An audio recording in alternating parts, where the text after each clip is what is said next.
आज हम शुरू करेंगे फॉरेन एक्सचेंज रेट। और ये चैप्टर एग्जामिनेशन में लगभग 3 to 4 मार्क्स का आता है। तो पूरा का पूरा चैप्टर आज ही फिनिश करेंगे, तो अच्छे समझना फॉरेन एक्सचेंज रेट होता क्या है। सबसे पहले बात करते हैं कुछ फॉरेन करेंसी की, लाइक डॉलर हो, चाहे क्लास यूरो हो, चाहे क्लास पाउंड हो, चाहे कोई भी करेंसी, युआन करेंसी हो। तो किसी भी फॉरेन करेंसी को पाने के लिए आप इंडियन करेंसी जो कि है रुपीस, इसमें जो पेमेंट करते हो क्लास, उस एक्सचेंज रेट को बोलते हैं फॉरेन एक्सचेंज रेट। अगर 1 डॉलर पाने के लिए मुझे 70 रुपए देने पड़ रहे हैं, यानी कि उनकी करेंसी का 1 यूनिट हमारी करेंसी के 70 यूनिट के बराबर है, तो इस एक्सचेंज रेट को हम लोग बोलते हैं फॉरेन एक्सचेंज रेट। और 1 पाउंड, यूके पाउंड अगर 90 रुपए का है, तो क्लास मुझे 90 यूनिट देने पड़ेंगे हमारी करेंसी में, उनकी 1 यूनिट को पाने के लिए। इस एक्सचेंज रेट को बोलते हैं फॉरेन एक्सचेंज रेट।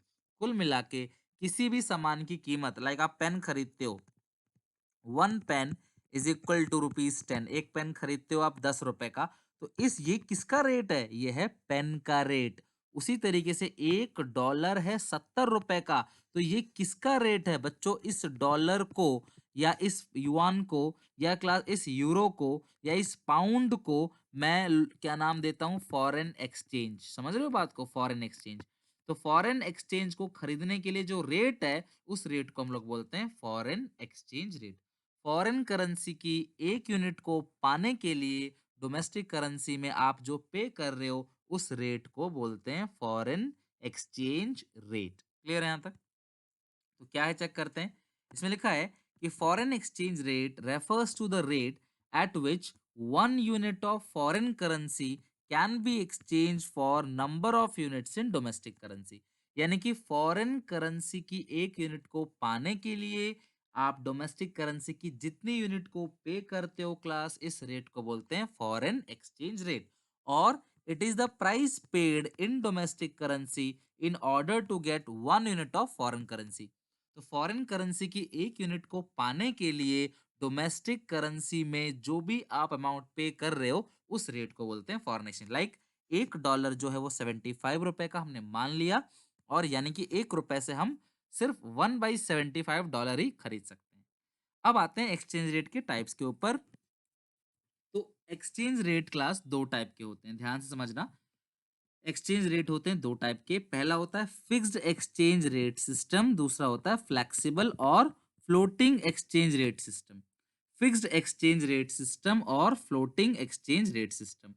नाम से पता पड़ रहा है, फिक्स्ड एक्सचेंज रेट सिस्टम में एक्सचेंज रेट को फिक्स किया जाता है बाई गवर्नमेंट। ध्यान रखना, अगर कोई सरकार एक्सचेंज रेट को फिक्स कर दे, लाइक इंडियन गवर्नमेंट कह दे कि अगर हमारे ये रुपी चाहिए आपको, हमारी करेंसी अगर आपको चाहिए तो आपको इतना देना पड़ेगा, या डॉलर कह दे क्लास यूएस की, अगर आप हमारा डॉलर खरीदना चाहते हो यूएस डॉलर, तो आपको इतने रुपए देने पड़ेंगे। तो जब एक्सचेंज रेट को सरकार फिक्स कर देती है, तो इसको बोलते हैं class fixed exchange rate system.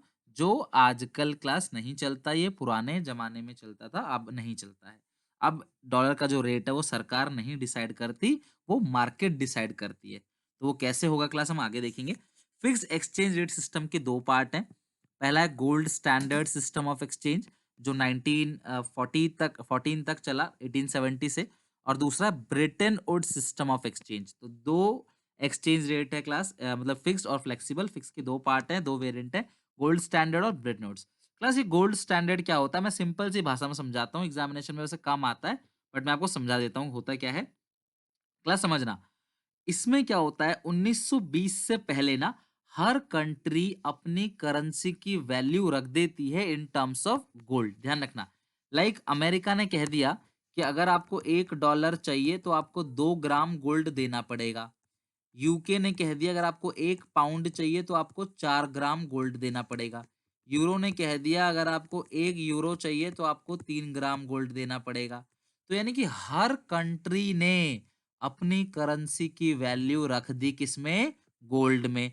तो अगर मुझे यूके का पाउंड चाहिए, या मुझे क्लास यूरोप का यूरो चाहिए, या मुझे क्लास यूएस का डॉलर चाहिए, तो मुझे पेमेंट किसमें करनी पड़ेगी? इन terms of gold.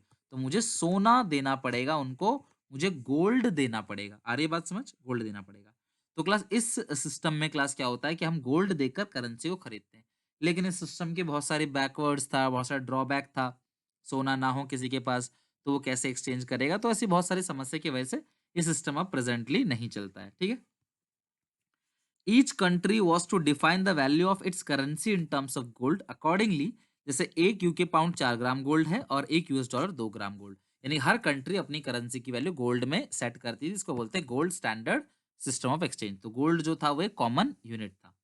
Gold system को हम लोग mint par value of exchange या मिंट पैरिटी भी कहते हैं। ध्यान रखना, mint par value of exchange या मिंट पैरिटी ज्यादा से ज्यादा एक नंबर के सिंगल क्वेश्चन में पूछा ये जा सकता है। जो इंपॉर्टेंट है मैं आगे बताऊंगा आपको। अगला Bretton Woods system of exchange 1944-71 तक चला। ब्रिटेन वुड्स एक ट्रीटी साइन हुआ, एक समझौता साइन हुआ, जहां पे क्लास हर कंट्री ने अपनी करेंसी की वैल्यू को सेट किया किसमें? यूएस डॉलर में। यानी कि अगर आपको कोई भी करेंसी चाहिए तो सबसे पहले आप डॉलर खरीदोगे। डॉलर एक टोकन की तरह यूज होता है। ठीक है? जैसे एग्जांपल देता हूं, आप किसी रेस्टोरेंट में जाते हो और आपको वहां से कुछ फूड आइटम खरीदना होता है, तो आप काउंटर पे पैसे देते हो। पैसे देने के बाद एक पर्ची ले लेते हो, इसको बोलते हैं टोकन, उस पर्ची।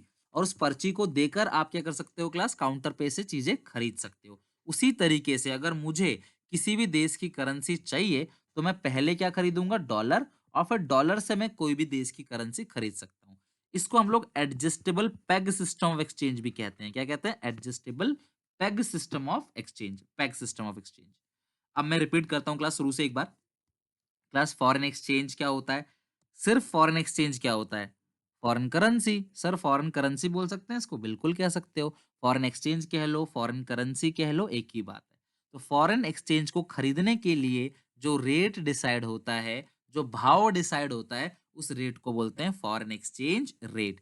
$1 के लिए 75 रुपए देने पड़ेंगे, इस रेट को बोलते हैं फॉरेन एक्सचेंज रेट। और इस रेट के थ्रू अमेरिका वाले हमारे यहाँ से कोई भी सामान खरीद सकते हैं और हम लोग अमेरिका से कोई भी सामान खरीद सकते हैं। एक्सचेंज रेट कितने टाइप का होता है? 2 टाइप का। पहला क्या होता है? फिक्स्ड। दूसरा क्या होता है? फ्लेक्सिबल। फिक्स्ड में रेट कौन डिसाइड करता है? सरकार डिसाइड करता है। और रेट क्या होता है? फिक्स होता है, वो चेंज नहीं होता। और फ्लेक्सिबल में रेट कौन डिसाइड करता है? मार्केट। पढ़ेंगे अभी उसको। अच्छा, फिक्स के 2 सब पार्ट हैं क्लास, यानी गोल्ड स्टैंडर्ड जहाँ पे हर कंट्री अपनी करेंसी के वैल्यू गोल्ड में रखती है। दूसरा ब्रिटेन वुड्स यानी adjustable peg system of exchange, जहाँ पे हर कंट्री अपनी करेंसी की वैल्यू रखती है क्लास किसमें? इन टर्म्स ऑफ डॉलर। अब आते हैं क्लास फ्लेक्सिबल। ध्यान से समझना। It is a rate which is determined by the demand and supply of different currencies in the foreign exchange market. Foreign exchange market में कितनी डिमांड हो रही है, फॉरेन एक्सचेंज मार्केट में कितनी सप्लाई हो रही है, उसको देखकर जो रेट डिसाइड किया जाता है। यानी कि डिमांड और सप्लाई को देखकर जब रेट डिसाइड किया जाता है तो उस रेट को हम लोग बोलते हैं फ्लेक्सिबल रेट ऑफ एक्सचेंज। ठीक है? गोल्ड में बताया तो आपको पहले सोना खरीदना है, सोना सोना देकर अलग अलग करेंसी खरीदना है। ये मैंने गोल्ड स्टैंडर्ड में बता दिया आपको। ठीक है? शुरू से क्लास ज्वाइन किया करो ताकि सब समझ आए अच्छे से। फ्लेक्सिबल और फ्लोटिंग रेट ऑफ एक्सचेंज क्या होता है क्लास? जहां पे हर कंट्री जो है अपनी करेंसी की वैल्यू डिमांड और सप्लाई को देखकर रखती है कि फॉरेन करेंसी की डिमांड कितनी हो रही है, फॉरेन करेंसी की सप्लाई कितनी हो रही है। तो डिमांड और सप्लाई को देखकर रेट रखा जाता है। उस रेट को बोलते हैं फ्लेक्सिबल या floating rate of exchange. In other words, flexible exchange rate is determined by the market force. Flexible exchange rate कैसे डिटरमाइन होता है? मार्केट फोर्स द्वारा। The exchange rate which is determined by the foreign currency, sorry, at which demand for foreign currency is equal to supply for foreign currency is called equilibrium या normal rate of exchange.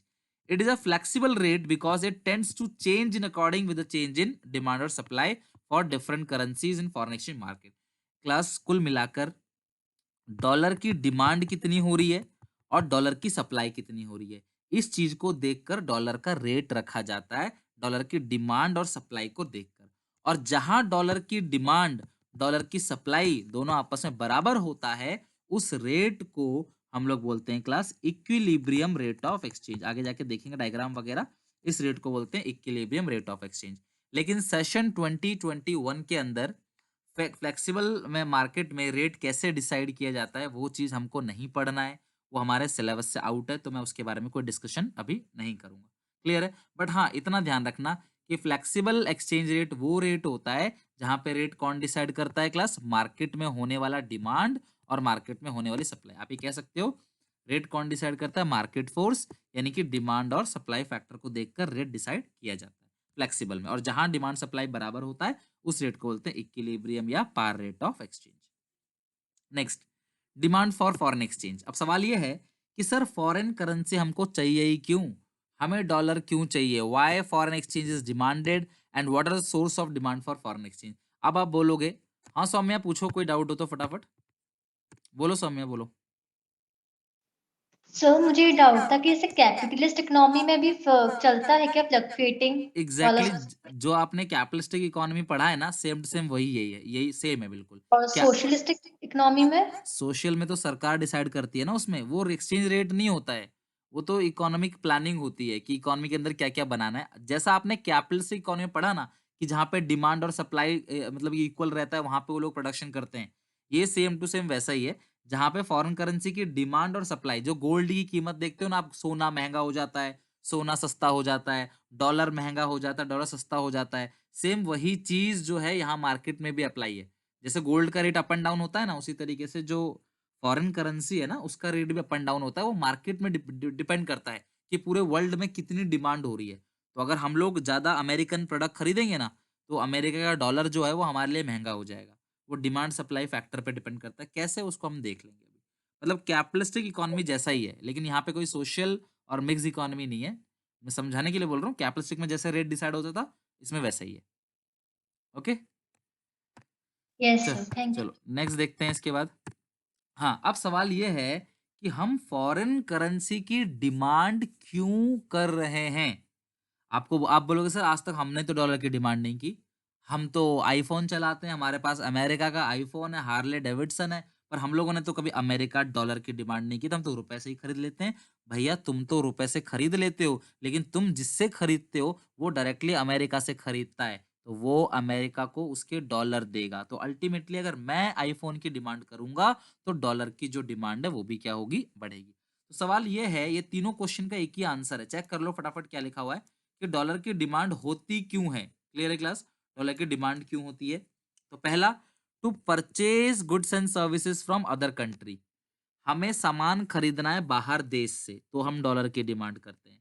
To purchase asset, अगर मैं बाहर देश से dollar खरीदूं, बाहर देश से सामान खरीदूंगा, या बाहर देश में प्रॉपर्टी, लैंड, शेयर, बॉन्ड ये सब खरीदूंगा, या मैं इंटरनेशनल लोन की पेमेंट करूंगा, या मैं विदेश में बैठे मेरे दोस्त को कोई गिफ्ट, डोनेशन, चैरिटी दूंगा, या फिर मुझे विदेश का टूर लेना है।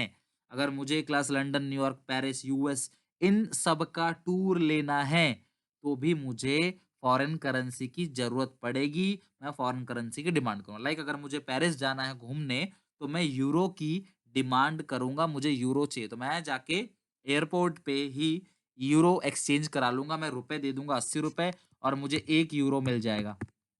और मैं यहाँ उस यूरो को लेकर यूरोप में जाके घूम सकता हूँ, उसमें खर्च कर सकता हूँ, कि वो लोग नहीं जानते रुपए को, वो अपनी करेंसी जानते हैं, हम करेंसी एक्सचेंज करके वहाँ जा सकते हैं। तो ये सारे के सारे जो है, ये है कि फॉरेन एक्सचेंज की डिमांड क्यों होती है, why foreign exchange is demanded. तो इन सारे केसेस में फॉरेन एक्सचेंज के हम लोग क्या करते हैं? डिमांड करते हैं। क्लियर है? देखो नव्या, एक वर्ड है स्पेकुलेशन। स्पेकुलेशन मतलब एक तरीके से कह सकते हो जहां पे अप एंड डाउन होता है, सट्टेबाजी, हिंदी में हम कह सकते हैं सट्टेबाजी, जहां प्राइस अप एंड डाउन होता है, स्पेकुलेशन। लाइक गोल्ड की जो प्राइसेस है, वो क्या होता है, कभी आप कभी नीचे, कभी अब दिवाली आ रहा है, गोल्ड का प्राइस देखना ऊपर चला जाएगा। तो स्पेकुलेशन मतलब जहां पे अप एंड डाउन होता है और ये किसी के हाथ में नहीं होता, यानी कोई भी इंसान नहीं जानता है कि प्राइस कितना ऊपर जाएगा या कितना नीचे आएगा, तो वो स्पेकुलेशन होता है। खैर, अभी आप यहाँ पे चेक कर लो कि जहाँ पे डिमांड और सप्लाई दोनों बराबर है, वो हाँ बिल्कुल स्टॉक मार्केट जैसा ही, ठीक है, जो आप स्टॉक मार्केट समझते हो ना, उसमें भी स्पेकुलेशन होता है। सस्ते में खरीद के स्टॉक को महंगे में बेचा जाता है, स्पेकुलेशन। चलो मुझे ये टॉपिक खत्म करने दो अभी। तो फॉरेन करेंसी की जो डिमांड है वो हम इन कारणों की वजह से हम लोग करते हैं। अब एक डायग्राम समझना, मैंने हालांकि बना रखा है, आपको बनाने की जरूरत नहीं, तो समझ लेना। ये डिमांड का डायग्राम है, ये वाई एक्सिस एक्स एक्सिस है, यहाँ फॉरेन एक्सचेंज रेट है, और ये डिमांड फॉर फॉरेक्स। बच्चों मैंने शॉर्ट में फॉरेक्स लिख दिया। फॉरेक्स का मतलब होता है foreign exchange. Foreign exchange rate अगर बढ़ेगा, ध्यान से समझना, फॉरेन एक्सचेंज अगर रेट बढ़ेगा तो फॉरेन करेंसी की डिमांड कम होगी। फॉरेन एक्सचेंज रेट अगर घटेगा तो फॉरेन करेंसी की डिमांड बढ़ेगी। यानी कि फॉरेन एक्सचेंज रेट में और डिमांड फॉर फॉरेन एक्सचेंज में कैसा रिलेशनशिप है? इनवर्स। सीधी सी बात है, डॉलर अगर महंगा हुआ तो मैं डॉलर की डिमांड कम करूंगा, मुझे डॉलर कम चाहिए। डॉलर अगर महंगा हुआ तो, सस्ता हुआ तो मुझे ज्यादा चाहिए। तो अगर डॉलर महंगा होता है, रेट अगर इसका ऊपर की तरफ जाता है, तो यानी कि मैं डॉलर की डिमांड कम करूंगा। कैसे? मैं बाहर देश से सामान कम खरीदूंगा, मैं बाहर देश में इन्वेस्ट कम करूंगा, मैं लोन की पेमेंट कम करूंगा, गिफ्ट कम दूंगा, मैं फॉरेन टूर भी कम लूंगा। अगर डॉलर महंगा हो गया तो मैं फॉरेन टूर भी जाके कम लूंगा, मैं ज्यादा घूमूंगा नहीं, फॉरेन टूर जो लूंगा मैं वो कम लूंगा। तो ध्यान रखना, फॉरेन एक्सचेंज रेट और डिमांड फॉर फॉरेन एक्सचेंज के बीच कैसा रिलेशनशिप है? Inverse relationship. और सप्लाई, अब सर हमारे पास डॉलर आता कैसे है? Why foreign exchange supply and what are the sources of supply of foreign exchange? ठीक है, फॉरेन एक्सचेंज के जो सोर्सेस हैं वो क्या क्या हैं? फॉरेन एक्सचेंज सोर्सेस, बोलो सौम्या क्या डाउट है बताओ। सर जैसे प्राइस और डिमांड में इनवर्स रिलेशन होता है, सेम वैसे ही इनवर्स एग्जैक्टली रिलेशन है। बिल्कुल एग्जैक्टली ये डॉलर भी तो सामान है, आप डॉलर को सामान समझो। डॉलर को ना आप ये सोचो कि ये कोई सामान है, सिंपल। तो भैया मैं सामान, अगर डॉलर महंगा हो गया तो मैं डॉलर कम खरीदूंगा, सस्ता हो गया तो मैं ज्यादा। अब मैं टूर की बात है, अगर मान लो डॉलर महंगा हो गया तो हम टूर ज्यादा लेंगे, ज्यादा शॉपिंग करेंगे वहां पे। सस्ता हो गया तो, और महंगा हो गया तो कम करेंगे। बिल्कुल सेम टू सेम वैसा ही है, कोई भी चेंज नहीं है। बस प्राइस की जगह मैंने क्या रख दिया यहाँ पे? प्राइस की जगह रखा फॉरेन एक्सचेंज रेट, और डिमांड सप्लाई की जगह तो डिमांड सप्लाई। यह डिमांड किसी सामान की नहीं है, यहाँ डिमांड है फॉरेन एक्सचेंज की, यहाँ प्राइस भी किसका है? फॉरेन एक्सचेंज का। और पहले 11th में आपने क्या पढ़ा था? प्राइस और क्वांटिटी डिमांड, बिल्कुल सेम, कुछ भी चेंज नहीं है, सब कुछ सेम है। ओके। Thank you sir. अब सप्लाई कब कब करते हैं बच्चों, जरा बताओ, हमारे पास डॉलर आएगा कब? हमारे पास जो डॉलर है वो हमारे पास डॉलर कब आएगा?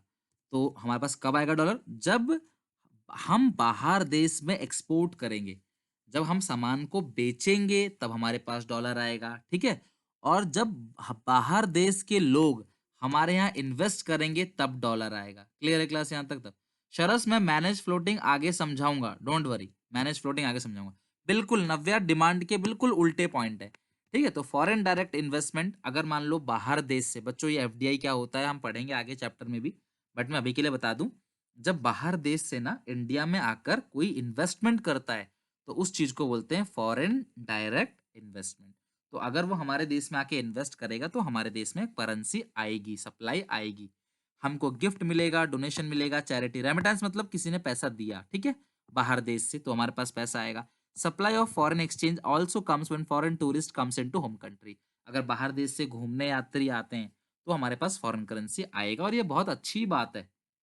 जितना ज्यादा, तभी सरकार ना हमारे ऐड करती है, एडवर्टीजमेंट वगैरह डालती है टूरिज्म का, ताकि लोग आए हमारे देश में, आए हमारे देश में, आने से हमारे देश के लोगों को रोजगार मिलेगा। टूरिस्ट जब हमारे देश में आते हैं ना तो उससे काफी लोगों को रोजगार मिलता है जो टूरिज्म सेक्टर से जुड़े हुए हैं, ठीक है। तो अब फॉरेन एक्सचेंज रेट में और सप्लाई में कैसा रिलेशनशिप है? Direct relationship. बच्चों जो आपने 11 में पढ़ा था ना, डिमांड और सप्लाई, सेम टू सेम वही है। रेट में, प्राइस में और डिमांड में इनवर्स रिलेशनशिप होता है, प्राइस प्राइस और सप्लाई में डायरेक्ट रिलेशनशिप। कहने का मतलब ये है कि फॉरेन एक्सचेंज रेट जब ज्यादा बढ़ेगा ना तो हम चाहेंगे कि हमारे पास ज्यादा डॉलर आए, ज्यादा करेंसी आए, हम ये चाहेंगे। रेट बढ़ेगा तो हम चाहेंगे कि भैया हमारे पास जो फॉरेन करेंसी की सप्लाई है वो बढ़ जाए। एग्जाम्पल, सिल्वर या गोल्ड, आप क्या ज्यादा रखना चाहते हो अपने पास? सिल्वर या गोल्ड? कोई भी इंसान क्या चाहता है कि उसके पास ज्यादा क्या हो? गोल्ड उसके पास ज्यादा हो। तो जो चीज एक्सपेंसिव होती है हम चाहेंगे वो ज्यादा हो। तो मान लो कि एक जो कंट्री है, मतलब कि पाउंड है, वो महंगा है डॉलर से, तो हम चाहेंगे पाउंड हमारे पास ज्यादा हो एज कम्पेयर डॉलर। तो फॉरेन एक्सचेंज रेट अगर बढ़ेगा तो सप्लाई भी फॉरेन एक्सचेंज की क्या होगी? वो बढ़ेगी, एंड वाइस वर्सा। प्लस ये चीज जो है ये आपको बता दूं, जहाँ पे वैसे आपको ये पढ़ना नहीं है तो मैं आपको बस थोड़ा सा गाइड कर दूंगा ये चीज क्या है, पढ़ना तो आपको नहीं है। जहाँ पे फॉरेन करेंसी की डिमांड और जहाँ फॉरेन करेंसी की सप्लाई दोनों आपस में इक्विलिब्रियम होगी, उस रेट को बोलेंगे equilibrium rate of exchange. Demand का डायग्राम मैंने बता दिया आपको, ये डिमांड है, ये सप्लाई है, दोनों जगह प्राइस आएगा, Y Y, zero zero, X X, DS, ये क्वांटिटी डिमांड, क्वांटिटी सप्लाई। जहां पे डिमांड सप्लाई दोनों आपस में इक्वल होगा, उस रेट को हम लोग बोलते हैं foreign exchange equilibrium rate of exchange या पार रेट ऑफ एक्सचेंज। ठीक है, बाकी ज्यादा डिटेल में जाना नहीं है। हाँ, लेकिन ये वाला जो पॉइंट है ये आपको पढ़ना है बहुत अच्छे से, इट्स वेरी इंपॉर्टेंट। तो अभी हमारा ये टॉपिक रह गया है, इसको अच्छे से करेंगे। तो अभी डाउट जिनको है क्लास, वो एक बार अपना डाउट जो है वो पूछ लो। जिन लोगों को भी यहाँ पे डाउट है, दिक्कत है, वो पूछ सकते हो। ठीक है, फिर आगे ये इंपॉर्टेंट टॉपिक है, इसको हम फिनिश करेंगे। बोलो फटाफट बताओ। सर जो जब हमारे एक्सपोर्ट ज़्यादा होंगे तो हमारे पास फॉरेन एक्सचेंज ज़्यादा होगा और जब हमारी बिल्कुल, अगर हमारे पास हमारा एक्सपोर्ट हम करेंगे ना, तो फॉरेन एक्सचेंज ज़्यादा आएगा ना हमारे पास। अगर हम एक्सपोर्ट करेंगे तो हमारे पास फॉरेन एक्सचेंज जो है वो ज़्यादा आएगा। क्लियर है? देखो सप्लाई ना नव्या हम नहीं करेंगे, ये किसी भी सेलर की इंटेंसिटी होती है कि अगर फॉरेन एक्सचेंज रेट ज़्यादा होगा ना, तो हम चाहेंगे कि हमारे पास सप्लाई जो है वो ज़्यादा आए डॉलर की। रेट अगर महंगा होगा तो हम चाहेंगे सप्लाई ज़्यादा आए, ये हम सप्लाई करते नहीं है। समझ रहे हो बात को? सप्लाई जो है ये हम लोग करते नहीं है सप्लाई। मैं लास्ट में एक बार रिवीजन करा दूंगा, डोंट वरी, पूरा का पूरा सप्लाई हमारे पास ज्यादा आएगी। अगर रेट बढ़ेगा तो हम चाहेंगे ज्यादा हमारे पास सप्लाई है, डॉलर ज्यादा आए, फॉरेन करेंसी ज्यादा आए। ठीक है, हम देखो अगर मान लो डॉलर का रेट बढ़ गया तो हम चाहेंगे टूरिस्ट हमारे पास ज्यादा आए, ताकि हमको ज्यादा से ज्यादा क्या मिले, डॉलर मिले। क्लास इस टॉपिक को जरा ध्यान समझना। क्लास लास्ट में पूछ रहे हैं डाउट्स, मैं टाइम दे दूंगा आपको। अभी ये वाला टॉपिक बहुत इंपॉर्टेंट है, सब प्लीज एक बार साइलेंट हो जाओ। ये टॉपिक एग्जामिनेशन में बहुत ज्यादा चांस है आने का, तो इस टॉपिक में कोई डाउट नहीं रहना चाहिए, भले ही किसी और टॉपिक में कोई प्रॉब्लम हो, इस टॉपिक में कोई दिक्कत नहीं रहनी चाहिए। ठीक है, चलो। अब सबसे पहली बात, डेप्रीशिएशन अकाउंट्स वाला मत लेके आना कॉन्सेप्ट यहाँ पे। डेप्रीशिएशन ऑफ डोमेस्टिक करेंसी का क्या मतलब है, ध्यान समझना। जब हमारी करेंसी की वैल्यू गिर जाए, हमारी करेंसी की अहमियत कम हो जाए, तो उसको बोलते हैं डेप्रीशिएशन ऑफ डोमेस्टिक करेंसी। और अगर डेप्रीशिएशन, अगर हमारी करेंसी की वैल्यू गिरी है, तो जाहिर सी बात है इसी चीज को हम लोग क्या बोलेंगे, एप्रिशिएशन ऑफ फॉरेन करेंसी। तो आप डेप्रीशिएशन ऑफ डोमेस्टिक करेंसी कह लो या आप कह लो एप्रिशिएशन ऑफ फॉरेन करेंसी, बात बराबर है। It refers to decrease in the value of domestic currency in terms of foreign currency. Here domestic currency is less valuable. Class यहाँ पे जो डोमेस्टिक करेंसी है वो लेस वैल्यूएबल है, यानी कि जो डोमेस्टिक करेंसी है यहाँ पे वो कम वैल्यूएबल है। एक डॉलर क्लास जो है वो 50 रुपए का है, फिर एक डॉलर जो है वो कितने का हो गया क्लास, 70 रुपए का। पहले एक डॉलर जो था वो 50 रुपए का था, अब वही डॉलर जो हो गया है वो कितने का हो गया है क्लास, 70 रुपए का हो गया है। इसका मतलब मुझे एक डॉलर को खरीदने के लिए पहले 50 रुपए देने पड़ते थे, अब मुझे उसी डॉलर को खरीदने के लिए 70 रुपए देना पड़ेगा। यानी कि जो रुपया हो गया, रुपया यानी कि जो इंडियन करेंसी है वो कमजोर हो गया, वो कमजोर हो गया, वो लेस वैल्यूएबल हो गया। पहले 50 में आता था, अब 70 रुपए देना पड़ता है, यानी जो रुपीज है वो लेस वैल्यूएबल, और जो डॉलर है वो पावरफुल हो गया, डॉलर महंगा हो गया। इसी चीज को बोलते हैं डेप्रिसिएशन ऑफ डोमेस्टिक करेंसी या appreciation of foreign currency. Clear है क्लास यहां तक? इसको बोलते हैं डेप्रिसिएशन ऑफ डोमेस्टिक करेंसी, या उनकी भाषा में आप कह सकते हो एप्रिसिएशन। क्लियर है यहां तक? अब ये जो डेप्रिसिएशन हुआ है इसके पीछे रीजन क्या है, सर ऐसा क्यों हो गया कि रेट बढ़ गया? इसका जो रीजन है वो है increase in demand for foreign currency. अगर आप फॉरेन करेंसी की डिमांड को बढ़ाओगे, अगर आप फॉरेन करेंसी की ज्यादा डिमांड करोगे, तो उस सिचुएशन में फॉरेन एक्सचेंज रेट जो है वो क्लास क्या हो जाएगा, बढ़ जाएगा। अगर आप फॉरेन करेंसी की डिमांड ज्यादा करोगे तो फॉरेन एक्सचेंज का जो रेट है वो बढ़ेगा। आप चेक कर लो डायग्राम में, मैं आपको दिखा देता हूँ दोबारा फ्रेश डायग्राम बना के, ठीक है? समझना, ये फॉरेन करेंसी की डिमांड है, ये सप्लाई है, ये इक्विलिब्रियम है, ये है फॉरेन एक्सचेंज रेट, ये डिमांड और सप्लाई ऑफ फॉरेन एक्सचेंज है। ठीक है, ये डिमांड है, ये सप्लाई है।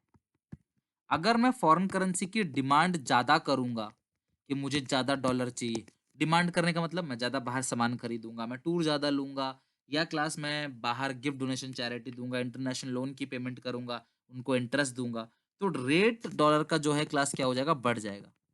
डिमांड ज्यादा करने से जो फॉरेन एक्सचेंज रेट है एफ से एफ डैश हो जाएगा। क्लियर है यहाँ तक? तो अगर फॉरेन एक्सचेंज रेट मतलब कि मार्केट इक्विलिब्रियम है और आप डिमांड ज़्यादा करते हो, तो रेट बढ़ेगा। और रेट पहले था ₹50 का 1 डॉलर, अब वो हो गया ₹60 का। तो इसी चीज़ को बोलते हैं डेप्रिसिएशन ऑफ डोमेस्टिक करेंसी। हमारी करेंसी, हमारा रुपया जो है वो कमज़ोर हो गया। क्लियर है क्लास यहाँ तक? और एक तरीके से क्लास कमज़ोर हो सकता है रुपया कब? जब फॉरेन एक्सचेंज की यहाँ पे तो हमने डिमांड बढ़ाया, तो जो है क्लास रेट क्या हो गया? डिमांड बढ़ाने से जो हमारा रेट है वो कम हो गया। अगर हम लोग फॉरेन करेंसी की सप्लाई को कम कर दें, यानी कि अगर डॉलर हमारे पास कम आने लगे, टूरिस्ट कम आए, बाहर से इन्वेस्टमेंट हमारे पास कम हो, या फिर क्लास बाहर वाले हमें गिफ्ट डोनेशन चैरिटी कम दें, बाहर वाले हमारे यहाँ से कोई प्रॉपर्टी ना खरीदें, तो इससे फॉरेन एक्सचेंज की सप्लाई जो है वो पीछे चली जाएगी। और सप्लाई पीछे चली जाने की वजह से भी रेट क्या हो जाता है? बढ़ जाता है। तो डॉलर का जो रेट है वो जब बढ़ता है, तो इसको बोलते हैं हमारा रुपया कमजोर हो गया, यानी कि इंडियन करेंसी में क्या आ गया? डेप्रिसिएशन। तो रेट कब बढ़ेगा? रेट जब बढ़ेगा क्लास, वो कैसे बढ़ेगा रेट? अगर आप डिमांड ज्यादा करते हो तो रेट बढ़ेगा, अगर आप सप्लाई कम करते हो तो भी जो है रेट क्या हो जाएगा? बढ़ जाएगा। क्लियर है क्लास यहाँ तक? अब इसका जो ये वाला पॉइंट है, इसको हम चेक करते हैं। पूछो क्लास, डाउट क्या है पूछो। सर वो डिमांड वाला समझ में नहीं आया, आप एक बार और अगर आप समझा सकते डिमांड ज्यादा करोगे ना तो रेट बढ़ जाएगा। अगर आप ज़्यादा डिमांड करते हो ना फॉरेन करेंसी का, तो रेट बढ़ेगा। सीधी-सी बात है, आप किसी भी चीज़ की डिमांड ज़्यादा करोगे तो उसका रेट बढ़ जाएगा। अगर आप डिमांड ज़्यादा करोगे, फॉरेन एक्सचेंज रेट 50 का था, वो 60 का हो जाएगा, और इसी चीज़ को बोलते हैं डेप्रिसिएशन ऑफ डोमेस्टिक करेंसी। जब रेट बढ़ेगा ना डॉलर का, तो उसको डेप्रिसिएशन बोलेंगे, या फिर जब सप्लाई कम होगा, तो हम उसको बोलेंगे depreciation of domestic currency. Clear है अब? Okay sir, yes sir. अब उसका एक्सपोर्ट पे क्या असर पड़ेगा? डेप्रिसिएशन ऑफ डोमेस्टिक करेंसी का एक्सपोर्ट पे क्या असर पड़ेगा, ये हमें समझना है। ठीक है? डेप्रिसिएशन, डिमांड जो है वो हम कम करेंगे ना, हमारी मर्जी होगी। हमारी मर्जी, हम नहीं खरीदेंगे। अच्छा एक बात बताओ, अगर हम लोग बाहर से अभी चाइना का सामान खरीदने के लिए लोग मना कर रहे हैं, तो चाइना का प्रोडक्ट नहीं खरीदोगे तो चाइना का रेट जो है, वो जो करेंसी है उनकी, वो कम हो जाएगा। तो effect of depreciation of domestic currency on export. तो ये जो डेप्रिसिएशन, मतलब डोमेस्टिक करेंसी का डेप्रिसिएशन है, उसका एक्सपोर्ट पे क्या असर पड़ेगा? समझ रहे हो बात को? यानी कि हम एक्सपोर्ट जो करते हैं ना, बाहर सामान बेचते हैं, तो क्लास ये आप हमेशा ध्यान रखना। मैं आपको लिख देता हूँ, आप लिख लो कहीं पे शॉर्ट में। बाद में इसका यूज हम करेंगे ही, लेकिन आप लिख लो इस चीज को। डेप्रिसिएशन ऑफ डोमेस्टिक करेंसी का एक्सपोर्ट पे क्या असर पड़ेगा, वो आप लिख लो। डेप्रिसिएशन ऑफ डोमेस्टिक करेंसी, इसमें क्लास हमारा एक्सपोर्ट जो है वो बढ़ेगा, और जो हमारा इंपोर्ट है वो कम होगा। ये ध्यान रखना, और अभी समझाऊंगा मैं कैसे। Appreciation of domestic currency, appreciation of domestic currency में उल्टा है, हमारा एक्सपोर्ट कम होगा और हमारा इंपोर्ट बढ़ेगा। तो ये कैसे, पहले मैं समझा देता हूँ एक करके आपको, फिर मैं रीड करवा दूंगा। क्लास समझना, $1 का था, अब वही $70 का हो गया है ना, तो इसका मतलब रुपया डेप्रिसिएट हो गया। और $1 पहले 50 का था, अब उसी डॉलर के लिए वो 40 का हो गया, तो यानी ये हो गया एप्रिसिएशन।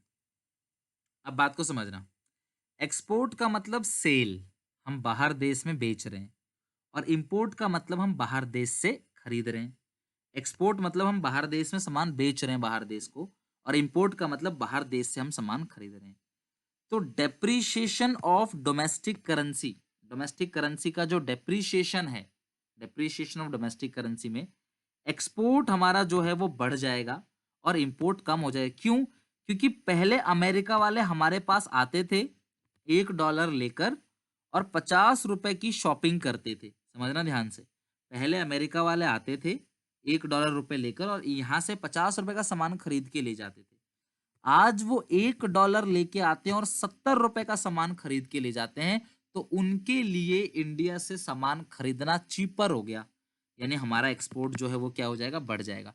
वो यहाँ से ज्यादा सामान खरीदते हैं, इसका मतलब हम उनको सामान ज्यादा बेच रहे हैं, तो हमारा जो एक्सपोर्ट क्वांटिटी है वो क्या हो जाएगा, बढ़ जाएगा। तो डेप्रिसिएशन ऑफ डोमेस्टिक करेंसी में हमारा जो एक्सपोर्ट है वो बढ़ जाता है, क्योंकि वो लोग हमारे यहाँ से ज़्यादा सामान खरीद के ले जा सकते हैं सेम अमाउंट ऑफ डॉलर में। उसी डॉलर में वो क्लास अब ज़्यादा सामान खरीद के ले जा सकते हैं, इसीलिए एक्सपोर्ट हमारा बढ़ जाएगा। और इम्पोर्ट कम क्यों होगा? इम्पोर्ट का मतलब ये होता है क्लास कि हम लोग खरीद रहे हैं बाहर देश से। इम्पोर्ट मतलब हम लोग बाहर देश से खरीद रहे हैं, तो हम लोगों को तो महंगा पड़ेगा ना। मुझे मान लो $1 का सामान खरीदने के लिए, या $100 का सामान खरीदने के लिए पहले मुझे देने पड़ते थे क्लास 50,000 रुपए। $100 का सामान, सॉरी, $100 का सामान खरीदने के लिए मुझे 5,000 रुपए देने पड़ते थे पहले।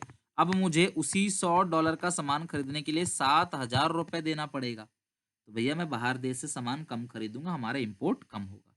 तो डेप्रिसिएशन ऑफ डोमेस्टिक करेंसी में एक्सपोर्ट हमारा बढ़ेगा और इंपोर्ट हमारा कम होगा। और एप्रिसिएशन ऑफ डोमेस्टिक करेंसी में इसका उल्टा है, एक्सपोर्ट कम होगा। क्यों? क्योंकि अब अमेरिका वाले इंडिया से ज्यादा सामान नहीं खरीद पाएंगे। क्यों? पहले जो था वो $1 से वो ₹50 का सामान खरीद के ले जाते थे, अब वो उसी डॉलर से सिर्फ ₹40 का सामान खरीद के ले जा सकते हैं। तो यानी कि हमारा जो एक्सपोर्ट है वो कम हो जाएगा। और हाँ, इंपोर्ट बढ़ेगा। क्यों? क्योंकि हम लोगों के लिए इजी हो जाएगा बाहर देश से सामान खरीदना। पहले मुझे $1 का सामान खरीदने के लिए ₹50 देने पड़ते थे, अब वही मुझे ₹40 में मिल रहा है, तो मेरे लिए सस्ता है। जब मेरे लिए सस्ता है तो मैं ज्यादा खरीदूंगा, तो हमारा इंपोर्ट क्या हो जाएगा, बढ़ जाएगा। तो डेप्रिसिएशन में एक्सपोर्ट कम, इंपोर्ट ज्यादा, और एप्रिसिएशन में एक्सपोर्ट जो है, सॉरी, डेप्रिसिएशन में एक्सपोर्ट ज्यादा, इंपोर्ट कम, और एप्रिसिएशन में एक्सपोर्ट कम और इंपोर्ट ज्यादा। ये आपने चीज ध्यान रखनी है। एक बार रीड करो फटाफट, इसको रीड करो जल्दी से, क्या लिखा हुआ है, सब लोग चेक करो, रीड करो क्या लिखा हुआ है। बिल्कुल, देखो, डेप्रिसिएशन हमारे लिए अच्छा है और हमारे लिए खराब भी है। किसी पॉइंट ऑफ व्यू से अच्छा है, किसी पॉइंट ऑफ व्यू से खराब है। एप्रिसिएशन भी हमारा किसी पॉइंट ऑफ व्यू से अच्छा है, किसी पॉइंट ऑफ व्यू से खराब है। तो ये दोनों ही चीज अच्छी और खराब है, आप ये नहीं कह सकते कोई चीज अच्छी है। समझ रहे हो बात को? वो दोनों ही किसी किसी पॉइंट पे अच्छा है, किसी किसी पॉइंट पे खराब है। जैसे जैसे मान लो कोई कोई सब्जी होती है, तो वो किसी टाइम के लिए अच्छा होता है लेकिन किसी टाइम के लिए खराब है। समझ रहे हो? आपको आपको जुकाम है और फिर आप संतरा खा लोगे, आप या फिर बनाना खा लोगे, तो उससे आपको और ज़्यादा प्रॉब्लम हो सकती है, तो उस टाइम के लिए वो खराब है, लेकिन नॉर्मल टाइम के लिए अच्छा है। तो वही चीज़ है, आप ये मत सोचो कि अच्छा कौन-सा है, खराब कौन-सा है। बिल्कुल, एक्सपोर्ट बढ़ेगा, एम्प्लॉयमेंट बढ़ेगा, मैं मान रहा हूँ। लेकिन कई बार वो सिचुएशन ठीक, कई बार वो खराब होती है, तो डिपेंड करता है कि देश के अंदर कमी किस चीज़ की है। आप फटाफट चेक करो इस चीज़ को। इसको रीड करो फटाफट, किसी को कोई डाउट है तो जल्दी से क्लास पूछ लो, ताकि हम आगे फिनिश कर पाएँ चैप्टर को। आज चैप्टर फिनिश करना है किसी भी कीमत पे। फटाफट बताओ, क्या डाउट है?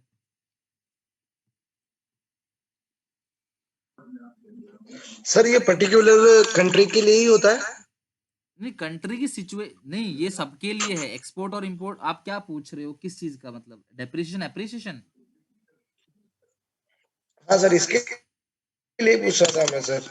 आपने बोला सर चाइना के लिए भी अपने प्रोडक्ट बंद कर दिया है, तो चाइना पे सर इम्पैक्ट पड़ेगा या फिर होल इकोनॉमी में पड़ेगा? हम इंडिया की और चाइना की बात करें तो इंडिया चाइना पे इम्पैक्ट डायरेक्ट पड़ेगा, लेकिन बाहर कंट्री पे इनडायरेक्ट इम्पैक्ट पड़ेगा। क्यों? अगर हम चाइना का नहीं खरीदेंगे तो हम किसी और देश का खरीदेंगे, तो उस पर इम्पैक्ट आएगा ना। लेकिन वो इनडायरेक्ट इम्पैक्ट है, चाइना और इंडिया में सर डायरेक्ट इम्पैक्ट। इसमें डॉलर का रिलेशन होगा इसमें? जब एक करेंसी का रेट चेंज होता है ना, सारी कंट्री की करेंसी का उस पर इम्पैक्ट आता है, क्योंकि अल्टीमेटली फॉरेन एक्सचेंज मार्केट के अंदर ना सारी करेंसी मूव करती हैं। तो ऐसा नहीं कि चाइना के प्रोडक्ट में सिर्फ चाइना का ही एक प्रोडक्ट होगा। चाइना का सामान जो बन रहा है, मान लो अगर उसमें यूएस कंपनी का कोई शेयर हो, उसका यूएस कंपनी का कोई हिस्सा हो, तो उस पर भी तो असर आएगा ना। तो यहाँ पे डॉलर का भी फर्क पड़ेगा हर कंट्री का, लेकिन वो इनडायरेक्ट पड़ेगा। और चाइना की जो करेंसी है उस पर डायरेक्ट इम्पैक्ट आएगा। तो सर ये माइनर माइनर तरीके से पड़ेगा? हाँ हाँ, बिल्कुल, बाहर कंट्री का माइनर तरीके से पड़ेगा, और नॉर्मल हमारी जो जिस कंट्री की हम बात कर रहे हैं ना कंटेक्स्ट में, वहां पे ज्यादा इम्पैक्ट। अच्छा सर, ठीक है सर। सर थैंक यू मुझे सर। पूछना था कि जो हमारा इंडिया है ना वो कौन से उस पे, मतलब इंडिया का एक्सपोर्ट कम है और इंपोर्ट ज्यादा है, लेकिन फिर भी जो वैल्यू ऑफ करेंसी है वो काफी कम है, तो इसमें क्या नहीं, कॉन्टेक्स्ट आप है? ये नहीं बोल सकते ना कि कम है वो। आप अगर आप किसी अमीर इंसान को देख के बोलोगे कि मैं गरीब हूं, तो आप गरीब थोड़ा। आप हमारे देश बहुत सारी इंडोनेशिया करेंसी देखो। इंडोनेशिया की आप ₹1 लेकर जाओ, वहां पे 200-250 रुपए का शॉपिंग करके आओ उनकी करेंसी में। तो ऐसा कम ज्यादा नहीं किसी से कह सकते। हर कंट आप यू नॉर्मली हम लोगों के माइंड में डॉलर होता है। नॉर्मली हम लोग माइंड में जो क्या होता है डॉलर होता है तो हम सोचते हैं कम है, ऐसा कम ज़्यादा नहीं यस होता है। डॉलर के वो हर कंट्री जो है वो हर कंट्री का डिपेंड करता है। बहुत सारी कंट्री है जिनका हमसे कम है, तो आप ऐसे कंपेयर नहीं कर सकते किसी से कि हमारा चीपर है। यूएस डॉलर से कंपेयर मत करो। और वैसे भी ना आप ये मत सोचो कि चीपर है। मान लो अब जैसे मान लो कि आप यूएस में चले गए, आप यहाँ का 1 रुपए से आप क्या खरीद सकते हो? यहाँ के एक मान लो यहाँ पे आपको 5 रुपए में 1 रोटी मिल जाती है। तो यूएस डॉलर में क्या लगता है आपको कि 5 मतलब कि आप 75 रुपए का 1 डॉलर खाते हो तो 1 डॉलर के अंदर क्या आपको ऐसा लगता है कि आपको 15 रोटी मिल जाएंगे? नहीं, वहां पे क्लास 1 डॉलर, वहां पे 5 डॉलर में जाके कम से कम 1 रोटी मिलेगी आपको। तो बात तो बराबर है, लिविंग स्टैंडर्ड दोनों कंट्री का अलग अलग है। तो कभी ये मत सोचना कि जैसे इंडोनेशिया है, वहां पे आप जो 250 रुपए मिल जाते हैं आपको अपने एक उसमें अपने 1 रुपए में। तो आप ये मत सोचो कि यहाँ से आप 1 लाख रुपए लेके जाओगे तो वहां पे राजा हो जाओगे, करोड़पति बन जाओगे। नहीं, वहां पे एक बर्गर मिलेगा आपको 900 रुपए का। 900 रुपए का नहीं, उनकी करेंसी में 900। आप तब जाके एक बर्गर मिलेगा, और हमारे यहाँ पे एक बर्गर आपको मिल जाएगा 30 रुपए का, 40 रुपए का। तो अल्टीमेटली बात वही है, बस करेंसी का एक्सचेंज रेट जो है ना वो डिमांड सप्लाई फैक्टर पे डिपेंड करता है। और वो आपको ज्यादा डीपली समझना नहीं है ना, यहाँ पे वो चीज क्लियर हो पाएगी। आप सिर्फ इतना समझो कि अगर रुपया कमजोर हो गया तो डेप्रिसिएशन, रुपया ताकतवर हो गया तो एप्रिसिएशन, रुपया कमजोर होगा तो एक्सपोर्ट बढ़ेगा और इंपोर्ट घटेगा। इतना आपने ध्यान रखना है बस, ठीक है। तो अब मुझे आगे कराने दो, मैं आगे चलता हूँ क्लास, मुझे फिनिश करना है चैप्टर, ठीक है। तो थोड़ा सा आप लोग इस पॉइंट को रीड कर लो जल्दी से। Depreciation of domestic currency means a fall in the price of domestic currency। एक बार रिवीजन करेंगे ना जब, तब मैं आपको सारे डाउट लूंगा इधर को, जो भी आपके मन में सवाल आ रहे हैं। इन टर्म्स ऑफ फॉरेन करेंसी, ध्यान से सुनना। डेप्रिसिएशन ऑफ डोमेस्टिक करेंसी का मतलब fall in the price of domestic currency in terms of foreign currency. तो मैं कंपेयर कर रहा हूँ यूएस के साथ, अगर रुपया कमजोर हो गया तो वो डेप्रिसिएशन है। In it means dollar can be exchange for more rupee, यानी कि डॉलर जो है वो ज्यादा रुपए के साथ एक्सचेंज किया जा सकता है। So with the same amount of dollar more goods can be purchase from India. तो अमेरिकन जो है उसी डॉलर से इंडिया से ज्यादा सामान खरीदेंगे, तो हमारा एक्सपोर्ट जो है वो चीपर हो जाएगा, एक्सपोर्ट बढ़ेगा, और इंडिया से एक्सपोर्ट जो यूएस की तरफ वो इंक्रीज हो जाएगा, और इंपोर्ट क्या हो जाएगा, कम हो जाएगा। तो आप इसको पूरा रीड कर लेना क्लास, एक्सपोर्ट हमारा बढ़ेगा और इंपोर्ट हमारा कम होगा। नेक्स्ट है एप्रिसिएशन। अच्छा, मैं इसे क्यों बोल रहा हूँ क्लास, क्योंकि अगर एग्जामिनेशन में आता है ना तो इसी तरीके से आपको अपनी लैंग्वेज में लिखना है। सो बेटर होगा कि आप नोट्स जो है बना लो, इसके अपनी लैंग्वेज में लिख लो। एप्रिसिएशन ऑफ डोमेस्टिक करेंसी किसको कहते हैं class? Appreciation of domestic currency यानी कि जहां पे 1 डॉलर पहले 70 रुपए का था और अब उसी डॉलर के लिए आपको 60 रुपए देना पड़ रहा है। तो यानी कि आपका रुपया ताकतवर हो गया ना भैया, आप कम पैसे से ज्यादा खरीद सकते हो। आप पहले आपको 70 रुपए देने पड़ते थे उसी डॉलर के लिए, अब आप 60 रुपए दे रहे हो। तो अब अमेरिका वालों के लिए ये नुकसान हो गया, अब वो लोग यहाँ से ज्यादा सामान नहीं खरीद सकते तो एक्सपोर्ट कम, लेकिन हम लोग ज्यादा सामान खरीद सकते हैं बाहर देश से, क्योंकि हमारे लिए तो ये सस्ता हो गया। समझ रहे हो बात को? तो हमारा इंपोर्ट जो है वो बढ़ जाएगा। अब इसके पीछे रीजन क्या है, सुनो मेरी बात। डेप्रिसिएशन में आपने डिमांड ज्यादा किया और सप्लाई कम, एप्रिसिएशन में सप्लाई ज्यादा हो रही है। रेट कब कम होगा? जब हमें कोई उसकी ज्यादा जरूरत नहीं होगी, हमारे पास बहुत है तब रेट कम होगा, और हमारे पास नहीं है, कमी है, तो रेट बढ़ेगा। सर्दियों में ज्यादा डिमांड होती है वुलन कपड़ों की, तो वुलन कपड़े सर्दियों में महंगे मिलेंगे आपको। गर्मी में एसी फैन इनकी डिमांड ज्यादा होती है, तो गर्मी में वो चीज महंगे मिलेंगे। तो अगर सप्लाई बढ़ जाएगी करेंसी की, टूरिस्ट हमारे पास ज्यादा आएंगे, हम लोग सेल ज्यादा करेंगे, अगर सप्लाई बढ़ेगी तो सप्लाई के बढ़ने से जो एक्सचेंज रेट, आप देखो ना डायग्राम बना के, आप खुद डायग्राम बना के चेक करो।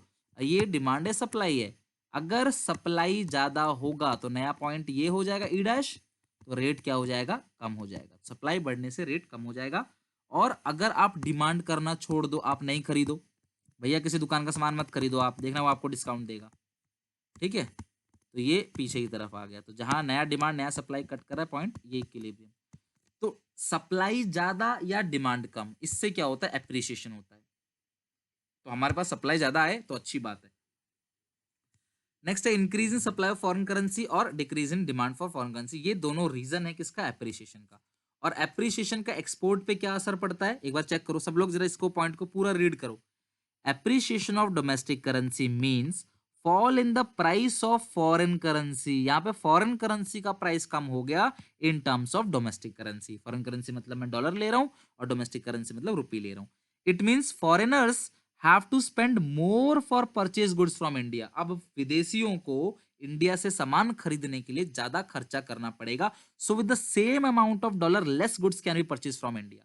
तो उसी अमाउंट ऑफ डॉलर से वो लोग इंडिया से कम सामान खरीदेंगे। It means export to USA become expensive. तो जो हमारा एक्सपोर्ट है वो एक्सपेंसिव हो जाएगा, एक्सपोर्ट कम होगा, और इंपोर्ट जो है वो क्या हो जाएगा, बढ़ जाएगा। तो क्लास लैंग्वेज वही है, हर केस में मैंने लैंग्वेज वही रखा हुआ है, तो ये आपने ध्यान रखना।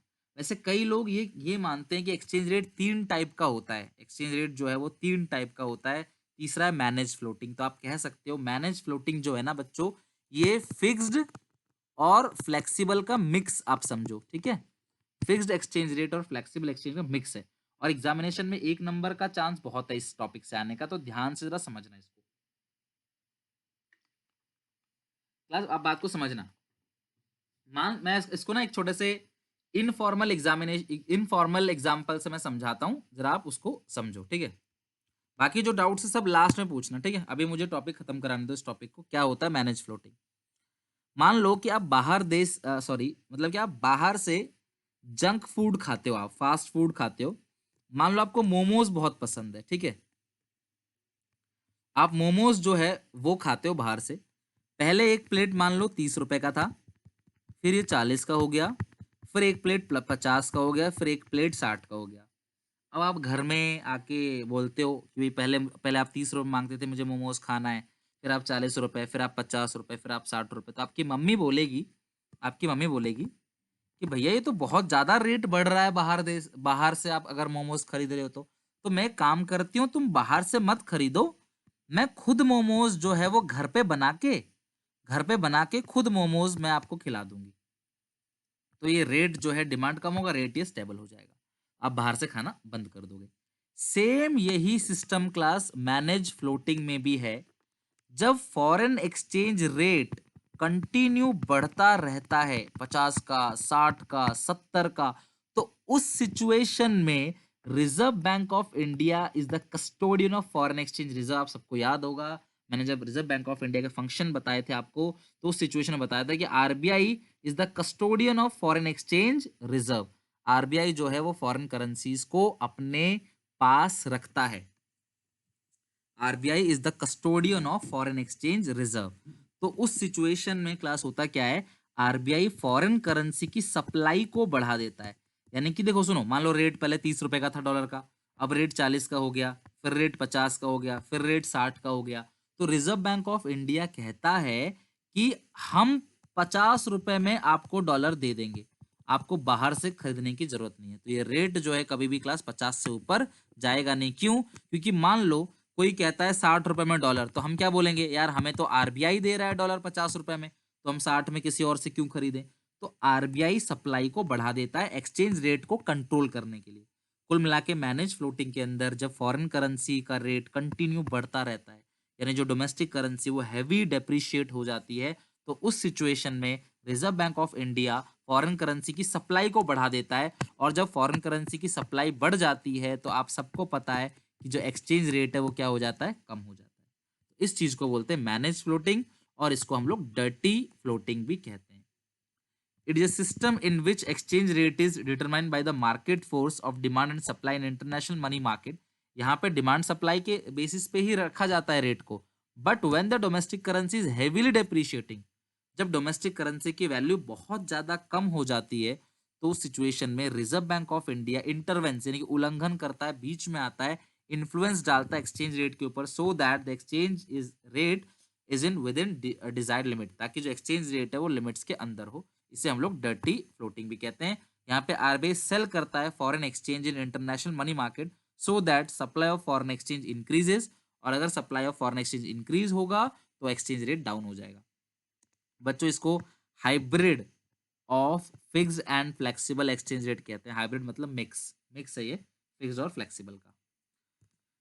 क्लास नेक्स्ट एक छोटा सा difference between devaluation and depreciation, ध्यान से समझना। डीवैल्यूएशन में भी फॉरेन करेंसी की वैल्यू बढ़ जाती है और इंडियन करेंसी की वैल्यू कम हो जाती है, इसको बोलते हैं डीवैल्यूएशन। पहले $1 50 का था, अब $1 70 का हो गया, महंगा हो गया। इसको तो डेप्रिसिएशन भी बोलते हैं, डीवैल्यूएशन। लेकिन अगर यही चीज फिक्स्ड एक्सचेंज रेट सिस्टम में होगा, अगर यही चीज फिक्स्ड एक्सचेंज रेट सिस्टम में होगा तो उसको बोलेंगे डीवैल्यूएशन। अगर यही काम सरकार करे जो 1991 में हुआ था, 1991 के अंदर हमारी गवर्नमेंट ने क्लास नरसिम्हा राव सरकार ने उस टाइम पे और डॉक्टर मनमोहन सिंह ने मिलके हमारी करेंसी का डीवैल्यूएशन किया था बच्चों। एक टाइम पे $1 1 रुपए का भी था, $1 1 रुपए का। लेकिन नरसिम्हा राव और जो प्राइम मिनिस्टर और फाइनेंस मिनिस्टर जो थे उस टाइम पे मनमोहन सिंह, उन्होंने मिलके डॉलर का रेट जो मतलब $1 में एक की जगह इसे बढ़ाकर 30-40 कर दिया। क्यों? वो ये चाहते थे कि बाहर देश से लोग आके इंडिया से ज्यादा सामान खरीदें ताकि इंडिया के लोगों को काम मिले, फैक्ट्री में रोजगार मिले, वो काम करें। खैर ये तो हम इकोनॉमिक्स में पढ़ेंगे डिटेल में, बस आप इतना जानो कि डीवैल्यूएशन डेप्रिसिएशन दोनों में ही इंडियन करेंसी की वैल्यू कम होती है। डीवैल्यूएशन में इस काम को सरकार करती है और डेप्रिसिएशन में इस काम को market force of demand supply यानी कि डिमांड और सप्लाई करता है। इसको फिक्स एक्सचेंज रेट सिस्टम में किया जाता है जबकि इसको फ्लेक्सिबल। तो यहाँ पे भी करेंसी की वैल्यू कम हो रही है, यहाँ पे भी, यहाँ सरकार करते हैं, मार्केट करती है। ये फिक्स में होता है, ये फ्लेक्सिबल में। क्लास आज की क्लास का लास्ट टॉपिक है फॉरेन एक्सचेंज मार्केट। बच्चों फॉरेन एक्सचेंज मार्केट एक ऐसी मार्केट है जहां पे फॉरेन करेंसीज को खरीदा और बेचा जाता है। जैसे सोने की मार्केट में सोना खरीदा और बेचा जाता है, उसी तरीके से फॉरेन एक्सचेंज मार्केट के अंदर फॉरेन करेंसी यानी डॉलर को खरीदा और बेचा जाता है। ध्यान रखना, फॉरेन एक्सचेंज मार्केट में फॉरेन करेंसीज को खरीदा और बेचा जाता है। फॉरेन एक्सचेंज मार्केट के फंक्शन क्या है? पहला, international transfer of foreign currency. आप फॉरेन करेंसी को इंटरनेशनली ट्रांसफर कर सकते हो। Foreign exchange market transferring foreign currency from one country to another country. अगर ये मार्केट है तभी तो हम किसी भी देश की करेंसी को खरीद लेते हैं, बेच देते हैं। तो ये कहीं ना कहीं फॉरेन करेंसी को ट्रांसफर करने में मदद करता है। पहला पॉइंट क्या है? International transfer of foreign currency. दूसरा, फॉरेन एक्सचेंज मार्केट ना विदेश में इन्वेस्ट करने के लिए या व्यापार करने के लिए हमको उधार देता है। तो यानी कि foreign exchange market provide us credit for foreign trade. तीसरा है हेजिंग फॉरेन एक्सचेंज रिस्क। बच्चों ये हेजिंग फॉरेन एक्सचेंज क्या है मैं आपको समझाता हूँ है क्या। मान लो, क्लास समझना अच्छे से, मान लो आज $1 जो है वो $50 का है और हम $1000 का सामान यूएस से खरीद रहे हैं। आज मान लेते हैं 1 जनवरी 2020 से। पेमेंट देनी है 3 महीने बाद। ठीक है, आज हमने $1000 का सामान खरीदा यूएस से और पेमेंट देनी है आपको 3 महीने बाद। आप 3 महीने बाद पेमेंट देने के लिए चले गए कहाँ पे? मार्केट में। तो पता चला कि वहाँ पे $1 70 का हो गया। तो पहले तो आपको 50,000 रुपये का देना था, अब आपको कितना देना है? अगर $1 70 रुपये का है और आपको $100 चाहिए, $1000 चाहिए, सॉरी $1000, तो आपको 70,000 रुपये देना पड़ेगा। तो आपको वैसे ही 20,000 का नुकसान हो गया। समझ रहे हो बात को? ये 20,000 का नुकसान हो गया। तो आप इस सिचुएशन में क्या करोगे? आप कहाँ जाओगे? फॉरेन एक्सचेंज मार्केट में, और वहां बोलोगे आप कि हमें 3 महीने बाद डॉलर चाहिए, $70। 3 महीने बाद, सॉरी $70 कह रहा हूँ, $1000 चाहिए। तो वो आप आज हमसे बताओ कितने रुपए में डील डन करोगे? तो वो कहते हैं डील होगी डन आपकी $60 में। तो ये तय हो गया कि आपको $60 ही देना है, चाहे कल को डॉलर 70 का हो, चाहे कल को डॉलर 80 का हो, चाहे 90 का हो, चाहे 100 का हो, चाहे 40 का हो, चाहे 30 का हो। डील डन होगी $60 में। तो आपको पता है कि भैया मेरा फ्यूचर में 60,000 ही जाना है, उससे ज्यादा नहीं जाना। तो आप ना सेफ हो जाते हो कि हाँ भैया ठीक है, मैं सेफ हूँ कि कल को जो रेट है कितना ही बढ़ जाए, मुझे देना जो है वो $60 ही देना है। तो क्लास इस रिस्क को बोलते हैं हेजिंग रिस्क। तो हेजिंग रिस्क को कवर करता है फॉरेन एक्सचेंज मार्केट। क्लास ये कुछ ऐसा ही है, जब एक पिता अपने बेटी की शादी करता है ना, उसे सोना चाहिए होता है, गोल्ड शादी में लगता है इंडियन मैरिज सिस्टम के अंदर। तो उसको मान लो शादी करनी है 1 साल बाद, तो वो 1 साल पहले ही सुनार के पास जाता है और गोल्ड को बुक कर देता है कम भाव में, और कल को 1 साल बाद चाहे रेट कितना ही महंगा क्यों ना हो, उसको पुराने भाव में क्या मिल जाता है? गोल्ड मिल जाता है। इस रिस्क को बोलते हैं हेजिंग रिस्क। तो फॉरेन एक्सचेंज मार्केट के 3 फंक्शन है। पहला, international transfer of foreign currency. दूसरा, क्रेडिट फॉर फॉरेन ट्रेड। तीसरा, hedging foreign exchange risk. Foreign exchange market बच्चों 2 टाइप का होता है, स्पोर्ट और फॉरवर्ड। अगर आपको डेली ट्रांजैक्शन करना है, आपको डेली पैसा चाहिए, तो आप कहाँ जाओगे? स्पोर्ट मार्केट में। और अगर आपको 2 महीने 3 महीने बाद करेंसी चाहिए, तो आप कहाँ जाओगे? फॉरवर्ड मार्केट में। स्पोर्ट मार्केट को करंट मार्केट भी कहते हैं, यहाँ पे डेली नेचर का ट्रांजेक्शन होता है, डेली मार्केट में खरीदना, डेली बेचना है। कुछ लोग खरीद के बेचते भी हैं, इन्वेस्ट भी करते हैं। कुछ लोग ना घर पे डॉलर रख लेते हैं कि आज वो सस्ता है, कल को महंगा, उसे बेचें। तो अगर आपको डेली करेंसी चाहिए तो आप जाओगे स्पॉट मार्केट में, और स्पॉट मार्केट में जो रेट होता है उसको बोलते हैं स्पॉट रेट ऑफ एक्सचेंज, और फॉरवर्ड मार्केट में जो रेट होता है उसको बोलते हैं forward rate of exchange. It determine rate of exchange for future called forward rate of exchange. Future में जो रेट होगा उसे बोलते हैं फॉरवर्ड रेट ऑफ एक्सचेंज। जैसे अपने एग्जाम्पल मैंने बोला ना, आज 50 का है लेकिन फ्यूचर में आपको 60 का मिल जाएगा, तो इस रेट को बोलते हैं फॉरवर्ड रेट ऑफ एक्सचेंज। तो आप एक बार अपने आप रीड भी करोगे, बेहतर समझ आएगा। डाउट आएगा तो मुझसे पूछ लेना। तो यहाँ पे हमने आज अपना चैप्टर फिनिश कर दिया है फॉरेन एक्सचेंज मार्केट का। तो अभी एक क्वेश्चन मेरे सामने है, ये एक क्वेश्चन, बाकी सब तो क्लास थ्योरी क्वेश्चन है। एक बार जरूर देख लेना कि एग्जामिनेशन में क्वेश्चन कैसे आते हैं। क्लास में इतना आपको गारंटी से कह सकता हूं कि पेपर में इन क्वेश्चनों से बाहर नहीं जाएगा पेपर। इससे बाहर एग्जामिनर नहीं जा सकता है, जितने क्लास मैंने क्वेश्चन कराया आपको, मैक्स टू मैक्स यही है। इससे बाहर नहीं जाएगा, ध्यान रखना, चाहे 1 मार्क करो चाहे कुछ भी हो। इन 3 क्वेश्चन का आंसर आपसे चाहिए मुझे। इन 3 क्वेश्चन का आंसर सोच समझ के इनका आंसर देना है आपने। A change from $1 to 50 rupees to $1.30। आपको क्या बताना है कि कौन सी करेंसी एप्रिशिएट हो रही है और कौन सी करेंसी डेप्रिशिएट हो रही है। रुपीज और डॉलर में कौन एप्रिशिएट हो रहा है, कौन डेप्रिशिएट हो रहा है, ये आपको बताना है। फटाफट जल्दी से मुझे बता दो, ये आपको बताना है। चैप्टर मैंने पूरा पढ़ा दिया, जल्दी से क्लास बता दो आप कि कौन सी करेंसी एप्रिशिएट हो रही है और कौन सी डेप्रिशिएट हो रही है। कम ऑन फटाफट बताओ। इंडियन डेप्रिशिएट हो रहा है, बिल्कुल सही बताया आपने।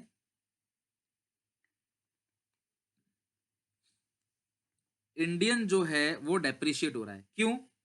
पहले क्लास देखो, इन क्वेश्चनों को जब भी आपको करना हो, इन क्वेश्चनों को जब भी आपने करना है ना, आप वैल्यू को जो है $1 में कर लेना या ₹1 में कर लेना। समझ रहे हो बात को? $1 या ₹1 में जब आप कर लोगे ना तो ही क्वेश्चन इजीली हो पाएगा। समझ रहे हो बात को? $1 या ₹1 में, ठीक है? बात को समझना। अगर $2.50 का है तो मैं इसे 2 में नहीं 1 में करूंगा। $2.50 का है तो $1 कितने का होगा? 25 का। तो पहले $1.25 का था और अब $1.30 का है, तो रुपी जो हो रहा है वो डेप्रिशिएट और डॉलर जो हो रहा है वो एप्रिशिएट। रुपया कमजोर हो गया और जो डॉलर है क्लास वो पावरफुल हो गया। क्लियर है? रुपए जो है वो कमजोर हो गया और डॉलर जो है वो पावरफुल हो गया। चलो दूसरे क्वेश्चन पे आ जाओ। ध्यान रखना, सबको आपने 1 में कन्वर्ट करना है। ये तो ऑलरेडी 1 में कन्वर्ट है क्लास। ये जो है ना, ये सिंबल, ये चाइना की करेंसी है, युआन, ठीक है? युआन कहते हैं इसको। और ये है यूके पाउंड, ठीक है? ये वाला जो साइन है वो पाउंड है। 3 युआन 2 पाउंड के बराबर है। समझ रहे हो बात को? 3 युआन जो है वो 2 पाउंड के बराबर है। तो आप मुझे बताओ 1 पाउंड की कीमत कितनी होगी? 1 पाउंड की कीमत कितनी होगी मुझे बता दो। 1 पाउंड की कीमत कितनी होगी? 1 pound is equal to 1.5 yuan is equal to 1 pound. समझ गए बात को? तो पहले आप जो है 1 पाउंड में 1.5 युआन लेते थे, अब आपको 1 पाउंड में 1 युआन मिल रहा है। तो जो युआन है वो ताकतवर हो गया। समझ रहे हो बात को? पहले 1.5 युआन देना पड़ता था 1 पाउंड के लिए, अब सिर्फ 1 युआन देना पड़ रहा है। तो युआन जो अप्रिशिएट हो गया, चाइना की करेंसी, और यूके पाउंड जो हो गए वो क्या हो गई? कमजोर हो गई, डेप्रिशिएट। पहले 1.5 आता था और बाद में कितना आ रहा है? ओनली 1। पहले 1.5 खरीदते थे, अब सिर्फ 1। तो आपका रुपया जो है, वो जो पाउंड है वो क्लास कम हो गया। क्लियर है यहां तक? चलो नेक्स्ट, लास्ट। आपको 1 में कन्वर्ट कर लोगे तो हो जाएगा। अगला, चेंज फ्रॉम 1 मार्कर में तो बहुत इंपॉर्टेंट है, एक आ सकता है 1 मार्कर में। चेंज फ्रॉम 5, इसे मिटा देता हूँ क्लास, यहाँ पे स्पेस बन जाएगा। आप घर पे ट्राई भी करना है एक बार, तभी बनेगा। तो एक बार घर पे भी कोशिश करोगे, ठीक है? 5, जो ये वाला करेंसी यूरो है, 5 यूरो में आपको 4 पाउंड मिलता था। अगर 5 यूरो में 4 पाउंड मिलता था तो 1 यूरो में कितना पाउंड मिलेगा बोलो? 5 यूरो में 4 पाउंड, तो 1 यूरो में कितना मिलेगा? 1 यूरो में मिलेगा 0.8 पाउंड, है ना? बात बराबर है ना? 1 यूरो में कितना मिलेगा? 0.8 पाउंड। और अब क्लास, अब क्या होगा? अब 1 यूरो में यहाँ पे अगर कन्वर्ट करोगे 1 यूरो में, आपको 1 यूरो में अब मिलेगा 3/2 यानी 1.5 पाउंड। तो पहले 1 यूरो में 0.8 पाउंड मिलता था, अब उसी 1 यूरो में 1.5 पाउंड मिल रहा है। समझ रहे हो बात को? तो जो यूरो है, बताओ वो क्लास ताकतवर कौन हुआ? पहले 1 यूरो देकर 0.8 खरीदते थे, अब 1 यूरो देकर 1.5 खरीद सकते हो। तो यूरो जो है वो ताकतवर हो गया और जो पाउंड है वो क्या हो गया? कमजोर हो गया। तो जो ताकतवर है वो एप्रिशिएट, जो कमजोर हो गया क्लास वो क्या होगा? डेप्रिशिएट। क्लियर है? करेक्ट नव्या, यूरो एप्रिशिएट होगा। तो बाकी क्लास ये कुछ क्वेश्चंस हैं, इनको आपने अच्छे से देखना, बना लेना। चैप्टर एक बार अपने आप पढ़ना, समझना पूरा चैप्टर, जो इसमें मोस्ट इंपोर्टेंट क्वेश्चन है वो सारे लिख रखे हैं, इनको कॉपी में हिंदी सॉरी कॉपी में अच्छे से अपनी ओन लैंग्वेज में मेंटेन कर लेना इन सारे क्वेश्चनों को। ये सब क्वेश्चन हो जाएगा तो आपका टॉपिक जो है वो फिनिश है। आई होप आपको समझ आया होगा। नेक्स्ट क्लास में हम लोग कंटिन्यू करेंगे। Good night.